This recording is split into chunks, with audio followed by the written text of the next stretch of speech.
Olá, aqui é Matheus Santana e presta atenção, porque você pode estar cometendo um erro silencioso que está destruindo a sua motivação. E o principal sintoma disso é o seguinte: você percebe que você precisa criar um combo perfeito de estímulo antes de começar alguma tarefa? Porque pode ser que você seja assim, ó. Você acorda, toma café, pega o celular, coloca uma música específica, talvez toma um pré-treino, espera bater aquela euforia e só depois você vai treinar ou vai trabalhar, etc. E aí você sente que consegue render muito mais quando faz isso. E de fato consegue mesmo. Até você perceber que, de repente, aquela dose de café já não bate mais como antes. Aquela música já perdeu a graça. E aí você precisa de algo cada vez mais intenso para chegar no mesmo nível de motivação de antes.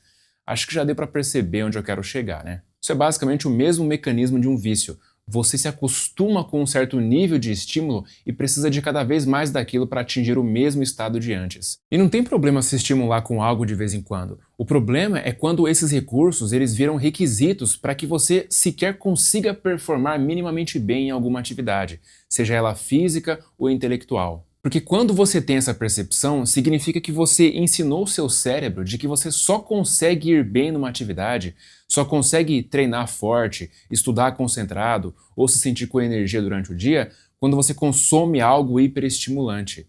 E isso piora quando você precisa fazer um combo de coisas hiperestimulantes ao mesmo tempo. Porque assim você vai estar basicamente empilhando dopamina de uma só vez. O que não teria problema se fossem estímulos naturais, tipo fazer um exercício físico, pegar um sol e depois meditar.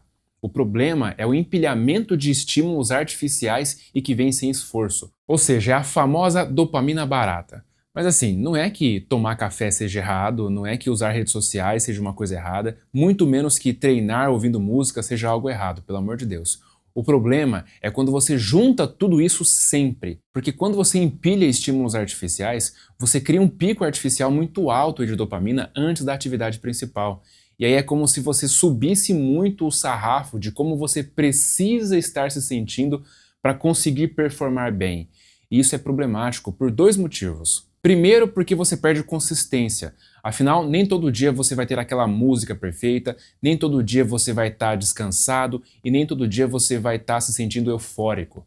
Às vezes você vai ir para a academia e quando você chegar lá você vai perceber que você esqueceu o seu fone em casa. E aí, por acaso, como se não bastasse, vai estar tocando sertanejo, funk, axé, enfim, coisas do tipo e não a sua playlist de rock, rap ou seja lá o que for que você escute. E aí, por causa disso você não vai conseguir treinar?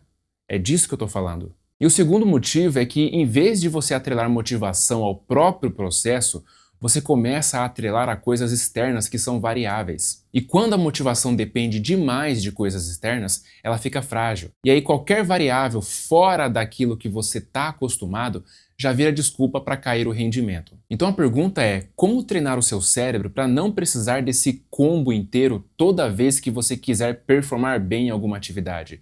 Ou seja, como evitar transformar o excesso de estímulo numa muleta? Bom, a solução não é ser radical do dia para a noite e cortar tudo, porque isso, além de ser desnecessário, geralmente dá errado. O que funciona é você começar a reeducar o seu limiar de estímulos aos poucos. Pensa assim, ó, hoje, para você treinar bem, talvez você precise de café, música, talvez um pré-treino, talvez assistir um vídeo motivacional, tudo isso ao mesmo tempo. Só que essa necessidade não veio do nada.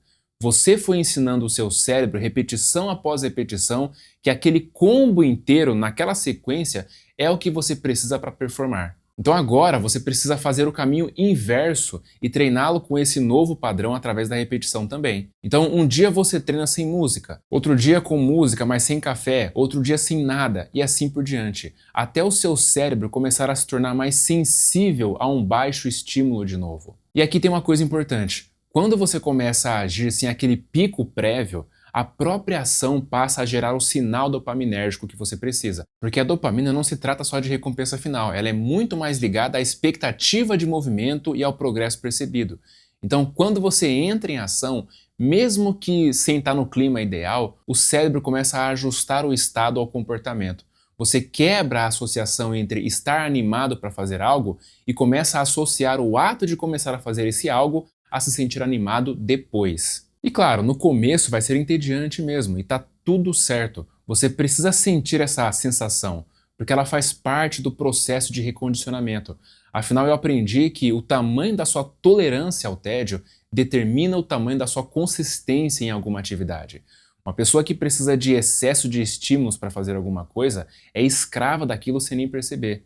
Mas quando você não depende disso, é algo libertador. Porque quando você não precisa mais do cenário perfeito para performar, você começa a confiar mais em você do que nas circunstâncias. Você vai para a academia e treina mesmo se a música não for a ideal. Você estuda mesmo que o café não tenha dado aquele gás de sempre. Você trabalha até terminar mesmo que você não esteja naquele estado eufórico. E repara como isso muda a sua identidade com o tempo. Porque em algum momento você vai se olhar e perceber que antes você era alguém que só performava quando estava tudo 100% alinhado, e por isso você nunca tinha consistência. Agora você faz o que precisa ser feito independentemente do contexto. A gente costuma resumir isso com a palavra disciplina, né? Mas agora você percebe que para ser disciplinado tem menos a ver com força de vontade e mais a ver com estratégia. Bom, o fato é que quando você para de ficar empilhando dopamina todos os dias, a sua sensibilidade ao que é prazeroso ou estimulante começa a baixar. Logo, coisas simples começam a ser interessantes e prazerosas o suficiente. Você não precisa mais de picos de dopamina enormes para se sentir bem. E aí o legal é que até a música começa a ficar mais prazerosa, o café ganha outro sabor. Enfim, a maneira como você experiencia as coisas no mundo fica melhor de forma geral, porque agora você não está mais saturado e anestesiado pelo excesso. Então esse é o poder de aprender a mudar hábitos, porque o que mais impacta a sua vida são os comportamentos que você repete com frequência durante a semana, e não aquilo que você faz uma vez no mês. Nesse momento, você está repetindo uma série de coisas que estão te levando para uma vida melhor ou para uma vida pior, quer você esteja consciente disso ou não. Então, se você quiser assumir o controle do seu futuro, você precisa assumir o controle dos seus hábitos atuais. É por isso que eu te aconselho a entrar para o Hábitos 360, que é o meu treinamento de mudança de hábitos, onde eu vou te mostrar o caminho mais simples e rápido para você realizar essas mudanças com base em neurociência e psicologia comportamental. Se tiver interesse em saber mais, clica no primeiro link da descrição que eu te explico melhor. Um forte abraço e até a próxima.